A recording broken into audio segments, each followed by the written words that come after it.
अच्छा गाइज़, ये जो कहानी है, ये कहानी मिस राबिया की कहानी है और ये कहानी अब से तकरीबन 27-28 साल पुरानी है। और इससे पहले हम इनकी इस बहुत ही हॉरिफिक कहानी की तरफ बढ़ें। अगर आप में से किसी ने भी अब तक मेरे चैनल को सब्सक्राइब नहीं किया, तो सबसे पहले इस चैनल को सब्सक्राइब कर लें और अगर हो सके तो इस वीडियो को, इस ऑडियो को लाइक कर दें। मिस राबिया बताती हैं कि ये जो कहानी है, ये उस दौर की कहानी है जिस दौर में मैं 7वीं क्लास की स्टूडेंट थी। और मुझे अच्छी तरह याद है कि मैं अपने घर से तकरीबन 10-15 मिनट के फासले पे दूर यानी मैदान को क्रॉस करने के बाद एक घर में ट्यूशन पढ़ने के लिए जाया करती थी। वैसे आमतौर पे जो मेरा ट्यूशन का टाइम था वो दोपहर में यानी 3-4 बजे शुरू होता और 5-6 बजे तक मैं वापस आ जाया करती थी। लेकिन कभी कभी जब मेरे पेपर्स होने वाले होते या टीचर को कोई काम होता तो अक्सर ऐसा होता कि मुझे वापस आते आते मगरिब की अजान हो जाया करती। मेरी अम्मी बहुत सख्त थी। वो कहा करती थी कि कोशिश किया करो अंधेरा होने से पहले पहले या मगरिब से पहले पहले खैरियत से घर वापस आ जाओ। तो इसी तरह एक दफ़ा ऐसा हुआ कि सर्दियाँ चल रही थी और इत्तेफाक से मेरी जो मिस हैं उनके घर में कोई मिलाद वगैरह था, तो उन्होंने मुझे देर तक रोक लिया। उनका ये कहना था कि मैं तुम्हें अपने किसी भाई या बहन के हमरा घर में छुड़वा दूंगी। लेकिन इत्तेफाक है कि जब मगरिब की अजान हुई तो उनके भाई और बहन दोनों ही किसी काम में मसरूफ़ थे। लिहाजा मैंने उनसे इजाज़त मांगी क्योंकि मुझे अच्छी तरह याद था कि मेरी अम्मी बहुत ज़्यादा गुस्सा करने वाली हैं। अब हमारी टीचर का जो घर था और हमारा जो घर था, इन दोनों घरों के दरमियान एक बहुत बड़ा सा पुराना सा ग्राउंड मौजूद था। और ये जो ग्राउंड था, इस ग्राउंड में ना ही लाइट्स वगैरह मौजूद थीं और ना ही यहाँ पे कोई खातिर ख्वाह रश हुआ करता था। खैर, जब मैं अपनी टीचर के घर से निकली और जैसे ही मैं ग्राउंड के अंदर दाखिल हुई, मैं अल्लाह का नाम लेके आगे बढ़ रही थी और मेरी कोशिश यही थी कि 5-7 मिनट के अंदर अंदर इस ग्राउंड को क्रॉस करके खैरियत से मैं दूसरी तरफ यानी गलियों की तरफ निकल जाऊं, ताकि मेरा ये जो खौफ है ये कम से कम हो सके। अब ये जो ग्राउंड था, इस ग्राउंड को आमतौर पे ईदगाह ग्राउंड के नाम से भी जाना जाता था। इस ग्राउंड के अंदर एक तरफ ईदगाह मौजूद थी, जबकि दूसरी तरफ कचरे का ढेर मौजूद था। और अक्सर ऐसा होता था कि मोहल्ले वाले अपने कचरे को यहाँ पे ला के फेंक दिया करते थे। खैर, जैसे ही मैं ग्राउंड के अंदर दाखिल हुई, मैं तेज़ी से आगे बढ़ रही थी, तो मुझे एकदम से महसूस होने लगा कि ग्राउंड के अंदर किसी ने मुझे फॉलो करना शुरू कर दिया है। अजीब बात यह थी कि जैसे जैसे कोई मुझे फॉलो कर रहा था, वैसे वैसे मुझे एक अजीब सी धीमी सी खुशबू का एहसास हो रहा था। ऐसा लग रहा था जैसे कोई खुशबू है जो मुसलसल बढ़ती चली जा रही है। और ये एक ऐसी खुशबू थी कि जैसे आपको मदहोश कर रही है या फिर आपको बेहोशी में ले जाने वाली कोई इस तरह की खुशबू थी। अजीब बात ये थी कि जो जो मुझे फॉलो करने का एहसास हो रहा था, तो तब तब मैं पलट के देखती, लेकिन मेरे पीछे कोई भी मौजूद नहीं होता। एक अजीब कन्फ्यूजन थी। जैसे जैसे मैं मज़ीद आगे बढ़ रही थी, अब मुझे बाकायदा कदम रखने के साथ साथ पायल या घुंघरू की आवाज़ें आना शुरू हो चुकी थीं। ऐसा लग रहा था जैसे कि जो भी मेरे पीछे मौजूद था, पहले वो अकेला था, अब उसके साथ बाकायदा 2-3-4 इस तरह करके लोग बढ़ते चले जा रहे थे। और जैसे जैसे मैं आगे बढ़ रही थी, मुझे बाकायदा मुख्तलिफ़ सिमत से, मुख्तलिफ़ एतराफ़ से पायल और घुंघरू की आवाज़ें आना शुरू हो चुकी थीं। सच्ची बात यह है कि शुरू में तो मैंने हिम्मत करके पीछे देख लिया था, लेकिन अब मेरे अंदर इतनी हिम्मत मौजूद नहीं थी कि मैं पलट के देखती और देखती कि आखिर कौन है जो मुझे तंग कर रहा है या फिर मुझे डराना चाहता है। खैर, अभी जबकि ग्राउंड अबूर होने ही वाला था, अब मुझे ऐसा महसूस हो रहा था कि मैं जिस सिमत यानी दरवाजे की तरफ बढ़ती चली जा रही हूँ, उस सिमत से 3-4 औरतें हैं जिन्होंने मेरी तरफ बढ़ना शुरू कर दिया है। हैरानकुन तौर पे ये 3-4 औरतें जो सामने से मेरी तरफ बढ़ती चली आ रही थीं, इनका जो हुलिया था, इनके हुलिये को देख के ऐसा लग रहा था कि सारी की सारी औरतों के जो कपड़े हैं वो एक जैसे हैं, जैसे कि आम तौर पे गए वक्तों में राजस्थान की औरतें इस तरह के कपड़े पहना करती थीं। कुछ अजीब से लहराते हुए अंदाज में ये सारी की सारी औरतें ना सिर्फ मेरी तरफ बढ़ती चली आ रही थीं, बल्कि जैसे जैसे ये सारी औरतें मेरी सिमत आ रही थीं, मुझे एहसास हो रहा था कि मुझे इनके पैरों की तरफ से भी पायल और घुंघरू की आवाज़ें आना शुरू हो चुकी हैं।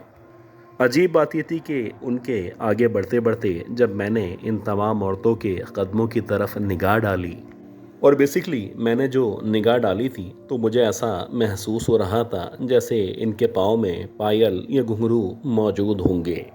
लेकिन अजीब बात ये थी कि इनके पाँव में पायल और घुंघरू तो मौजूद थे, लेकिन इन तमाम औरतों के जो पैर थे वो कुछ अजीब तरीके से उल्टे पाँव थे। ऐसा लग रहा था जैसे बहुत ज़्यादा लंबे, बहुत ज़्यादा पतले पाँव हैं और इन पाँव को उल्टा कर दिया गया है। एक अजीब सूरत हाल थी। पीछे से भी आवाज़ें महसूस हो रही थीं और सामने से ये जो औरतें जो कि उल्टे पैरों की हामिल थीं, ये मेरी तरफ बढ़ती चली आ रही थीं। अब समझ नहीं आ रहा था कि पीछे जाऊं, आगे बढ़ूं या फिर किस तरफ भागना शुरू कर दूं। खैर, अल्लाह जानता है कि मैं आहिस्ता आहिस्ता करके साइड में यानी इस तरफ सीधे हाथ की तरफ बढ़ना शुरू करती हूँ, और जैसे ही मैं सीधे हाथ की तरफ चलना शुरू करती हूँ, तो अब मुझे ऐसा लग रहा था इन तमाम औरतों ने जो कि पीछे की तरफ से या फिर आगे की तरफ से मेरी तरफ बढ़ती चली आ रही थी, इन्होंने अपनी रफ्तार को ना सिर्फ बढ़ा दिया है, बल्कि अब वो एग्जैक्टली मुझे फॉलो करने की सूरत हाल में दिखाई दे रही हैं। और ऐसा ही था कि सारी की सारी औरतें अब एग्जैक्टली मुझे फॉलो कर रही थी, और बस मुझे इतना याद है कि मैंने बहुत ज़्यादा तेज़ रफ्तारी के साथ भागना शुरू किया है, और जैसे जैसे मैं भाग रही थी मुझे अपने पीछे इन औरतों के फॉलो करने का एहसास हो रहा था। इससे पहले कि मैं ग्राउंड के सीधे हाथ की तरफ पहुंच पाती, मेरी आंखों के सामने देखते ही देखते अंधेरा छाना शुरू हो चुका था। उसके बाद जब मेरी आंख खुली तो मेरे अतराफ में मेरे घर वाले, मेरी टीचर और मेरे मोहल्ले वाले मौजूद थे, और सारे के सारे शायद काफ़ी देर से मेरे होश में आने का इंतज़ार कर रहे थे। खैर, कुछ देर बाद जब मुझे होश आया तो मेरी अम्मी ने मुझे बताया कि जब तुम काफ़ी देर तक अपने ट्यूशन से वापस नहीं आई, तो मैंने तुम्हारे अब्बू को और तुम्हारे भाई को तुम्हें लेने के लिए भेजा। और जब तुम्हारे अब्बू अपने बेटे यानी मेरे भाई के हमरा मुझे लेने के लिए ग्राउंड वाले रास्ते पे पहुँचे, तो उनका ये कहना था कि मैं ग्राउंड के बीच में यानी वस वाले एरिए में बेहोशी की हालत में पड़ी हुई थी, और ऐसा लग रहा था कि मेरे पूरे जिस्म पे जगह जगह से मुख्तलिफ जानवरों ने या जंगली जानवरों ने काटा हुआ है, या फिर मेरे जिस्म को नोचने की या खराशे लगाने की कोशिश की गई है।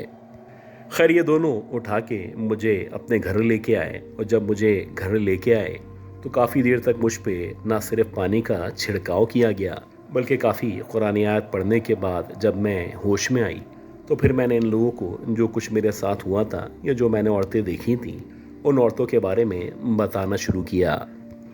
अजीब बात यह थी कि सारी कहानी सुनने के बाद मेरी टीचर ने भी और मेरे घर वालों ने भी इस बात का एतराफ़ किया कि ये जो ग्राउंड है ये काफ़ी अरसे से हाउंटेड ग्राउंड है, और इस ग्राउंड के बारे में कहा जाता है कि अक्सर यहाँ पे इस तरह की औरतें या चुड़ैलें दिखाई दिया करती हैं। शायद इसी वजह से मेरी अम्मी सख्ती से मुझे कहा करती थीं कि मगरिब होने से पहले पहले वापस घर आ जाया करो।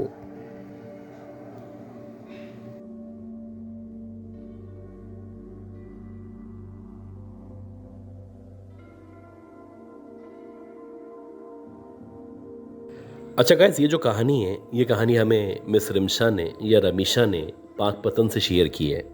आई एम सॉरी, इनकी जो स्पेलिंग है उसके मुताबिक रमीशा बनता है, लेकिन मेरा ख्याल है कि शायद रमीशा नाम नहीं होता, रिमशा नाम होता है। खैर, किस्सा मुख्तसर ये बताती है कि इनका जो ताल्लुक़ है वो पाकपतन के गांव से है। बेसिकली एक छोटा सा गांव है जहाँ पे इतनी ज़्यादा आबादी मौजूद नहीं है, और अब तक इनके गांव में बेसिक फैसिलिटीज़ ना होने के बराबर हैं। कुछ घर मौजूद हैं, उनके अतराफ़ में खेती खेत मौजूद हैं, और जब गर्मी होती है तो बेइंतहा गर्मी पड़ा करती है, और जब सर्दी का मौसम आता है तो इस कदर धुंध होती है कि आपको अपने हाथ, अपनी उंगलियां नज़र नहीं आया करती। ये बताती हैं कि वैसे ही शदीद गर्मी चल रही थी और जून के महीने का टाइम था। अब एक तो वैसे ही ये छोटा सा गांव था और काफ़ी पुरानी बात थी, तो उस गांव में लाइट तो मौजूद थी, लेकिन लाइट 12-12 घंटे के लिए गायब हो जाती थी। तो अक्सर ऐसा होता था कि जब मगरिब की नमाज हो जाती, उसके बाद जब लाइट चले जाती, तो जो बाकी घर वाले थे उनको बआसानी पलंग पे या जैसे तैसे नींद आ जाया करती थी। जबकि बताती कि जहाँ तक मेरा ताल्लुक़ है तो मुझे बहुत ज़्यादा सोने में मुश्किल होती थी। मुझे गर्मी का बेइंतहा एहसास हुआ करता था और बार बार अगर मैं सो भी जाऊं तो मेरी आंख खुला करती थी। मैं इंतज़ार कर रही थी कि कब लाइट आए और लाइट आने के बाद मिला आखिर मैं सुकून से नींद ले सकूं। इसी दौरानिए में मुझे ऐसा लगा कि बाहर की तरफ से यानी हमारा जो दरवाज़ा है उसके सामने जहाँ पे कुछ पेड़ लगे हुए हैं, किसी औरत के कराहने की या रोने की आवाज़ आना शुरू हुई है। यह जो आवाज़ थी ये इस कदर वाज़ेह थी कि इससे इनकार मुमकिन नहीं था। पहले तो बहरहाल ये अपने आप को समझाती नहीं कि हो सकता है कि गांव की कोई औरत हो जिसके ऊपर उसका शौहर जुल्म कर रहा हो, जैसे कि आमतौर पर हुआ करता है। या फिर ये भी हो सकता है कि फैमिली में आपस में लोगों के लड़ाई झगड़े की वजह से वो औरत रोना शुरू हो चुकी हो। कुछ देर तक अपने आप को समझाने के बाद जब इनको मुसलसल आवाज़ आती चली गई तो ये अपने पलंग से या जहाँ भी बैठी हुई थी खड़ी हुई और खड़े होने के बाद इन्होंने दरवाजे की तरफ चलना शुरू किया। ये बताती हैं कि जैसे जैसे मैं दरवाजे की तरफ बढ़ रही थी वैसे वैसे जो आवाज़ थी मुसलसल बढ़ती चली जा रही थी और ऐसा लग रहा था कि मेरे आने का या मेरी मौजूदगी का इस औरत को एहसास हो चुका है, तो इसीलिए शायद उसने मज़ीद फूट फूट के रोना शुरू कर दिया है। खैर, जब ये दरवाजे के सामने आती हैं और ये बताती कि जब मैंने दरवाज़ा खोला तो दरवाज़ा खोलने पे जब मेरी नज़र सामने पड़ी तो मैंने देखा कि वहाँ पे कोई औरत मौजूद नहीं है। लेकिन अजीब बात ये थी कि वहाँ पे जो बेरी का दरख्त मौजूद था उस दरख्त के एग्जैक्टली नीचे एक काले कलर की मोटी सी बिल्ली बैठी हुई थी। अब ऐसी बिल्लियों का नज़र आना या इस तरह की जो भी पेट एनिमल्स हैं उनका वहाँ पे मौजूद होना ये बड़ी नॉर्मल सी बात थी। इन्होंने दरवाज़ा बंद किया। इनको लगा कि ये जो आवाज़ है बेसिकली वो कहीं दूर से या किसी दूसरे गांव से आ रही है, क्योंकि रात है, खुला एरिया है, खेत हैं, तो इसी वजह से शायद उसकी जो आवाज़ है वो सराउंड कर रही है। अब हमारा जो घर है क्योंकि वो ऐसी जगह पे मौजूद है जो कि मुकम्मल सुनसान है, तो लिहाजा इस बात को नज़रअंदाज कर देना चाहिए। ये वापस दोबारा आई। दोबारा आने के बाद अब बाकायदा ये लेट गईं। अब इनको लग रहा था मज़ीद जागना या ख़तरा मोल लेना ठीक नहीं है। तकरीबन 15-20 मिनट के बाद इनकी थोड़ी देर के लिए आंख लग गई। ये बताती कि जब मेरी आंख खुली तो मेरा ख्याल है कि 3:30 पौने 4 बजे का टाइम था। लाइट अब तक नहीं आई थी और वैसे ही मुझे मुसलसल उस औरत के रोने की, कराहने की आवाज़ आ रही थी। अब मैं दोबारा खड़ी हुई और खड़े होने के बाद मैंने सोचा कि मैं वहाँ पे जाके अब देखती हूँ, हो सकता है जो भी औरत है अब सामने आ जाए, जो भी उसका गम है उसका मेरे साथ कोई ना कोई तस्करा कर सके और जिस तकलीफ़ की वजह से वो रो रही है उसको मैं शायद सॉल्व कर सकूँ।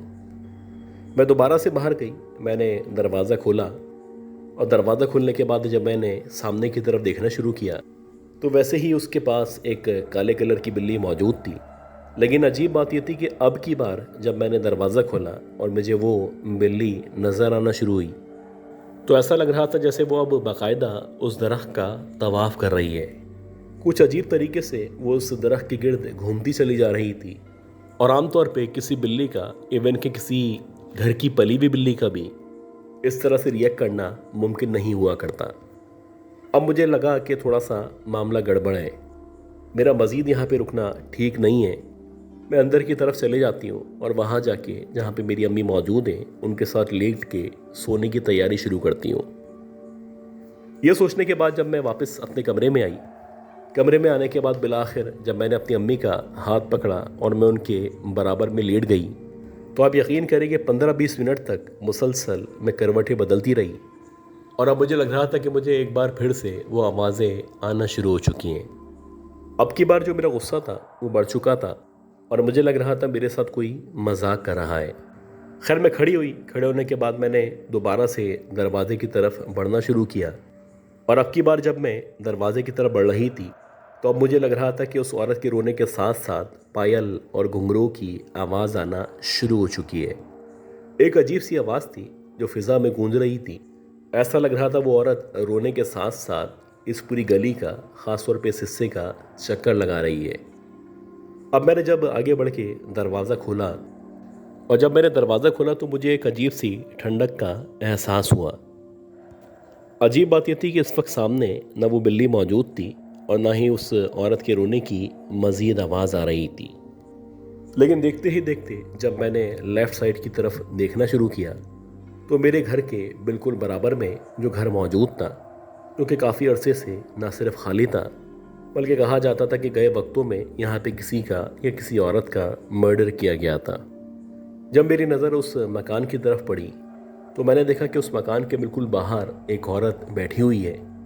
उसने कुछ अजीब सा लाल कलर का गांव जैसा लिबास पहन रखा है।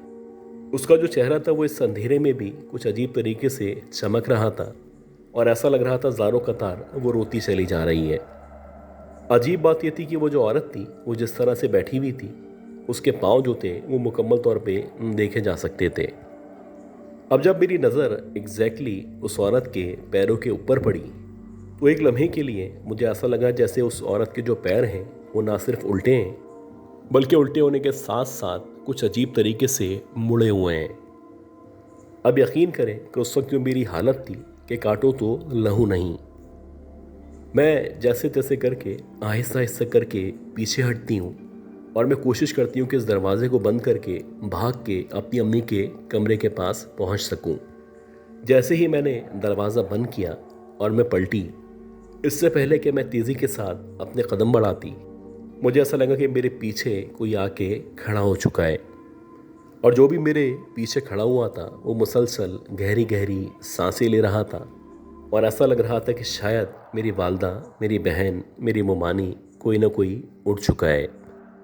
अब जैसे जैसे मैं पलटती हूँ और पलटने के बाद मैं पीछे की तरफ देखना शुरू करती हूँ तो मेरे सामने ना सिर्फ वो औरत मौजूद थी, बल्कि ऐसा लग रहा था कि उसका चेहरा जो कि अभी नॉर्मल लग रहा था, अब जले हुए चेहरे में तब्दील हो चुका है। कुछ अजीब तरीके से शैतानी सी मुस्कुराहट उस औरत के चेहरे पे मौजूद थी और ऐसा लग रहा था जैसे मेरी बेबसी का मुसलसल मजाक उड़ा रही है। एक लम्हे के लिए ऐसा लगा कि मेरी आंखों के सामने अंधेरा आना शुरू हो चुका है, लेकिन अल्लाह जानता है कि इत्तफाक से मेरी जो मदर थी वो कमरे से बाहर निकली और जैसे ही वो कमरे से बाहर निकली तो उनकी नज़र भी उस औरत पे, इवन कि उसके पैरों पे पड़ी। अब जैसे ही मेरी मदर की नज़र उस औरत के पैरों पे पड़ी तो अगले ही लम्हे उन्होंने ज़ोर ज़ोर से आयतुल कुर्सी की तिलावत शुरू कर दी। जैसे जैसे उन्होंने एक बार, दूसरी बार और फिर तीसरी बार आयतुल कुर्सी पढ़ के इहसार करना शुरू किया, ऐसा लगा वो जो औरत हमारे दरमियान मौजूद थी वो एकदम से आहिस्ता आहिस्ता करके धुआं बनती हुई हवा के अंदर गायब होती चली जा रही है। और ऐसा ही हुआ कि कुछ देर के बाद मुकम्मल तौर पे वो औरत यहाँ से गायब हो चुकी थी।